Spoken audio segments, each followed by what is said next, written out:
महत्वपूर्ण समाचार तरफ नजर करिए। राजकोट अमदावाद हाईवे ट्रांसपोर्टरों द्वारा चक्का जाम। बीटी टोल नाका पासे ट्रांसपोर्टरोए कर्यो चक्का जाम। शिक्षण मंत्री भूपेन्द्रसिंह चुडासमानी गाड़ी रोकवामां आवी अने लांबी समझावट बाद तेमने पसार थवा देवामां आवी। गाड़ीने पसार थवा देवामां आवी। ट्रांसपोर्टर्सनो अवाज सरकार सुधी पहोंचाडशे तेवुं आश्वासन भूपेन्द्रसिंह चुडासमाए आप्युं छे।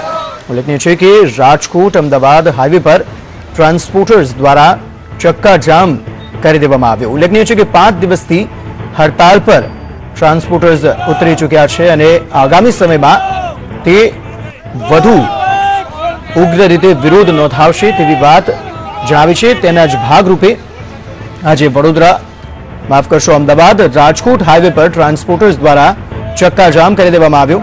आ चक्का जाम में मंत्री भूपेन्द्रसिंह चुडासमा पण अटवाया। तेमनी गाड़ी रोकवामां आवी परंतु आश्वासन आप्युं आ ट्रांसपोर्टर्सने के तेमनी वात मंत्रीओ सुधी पहोंचाडशे अने त्यारबाद तेमनी गाड़ी जवा देवामां आवी।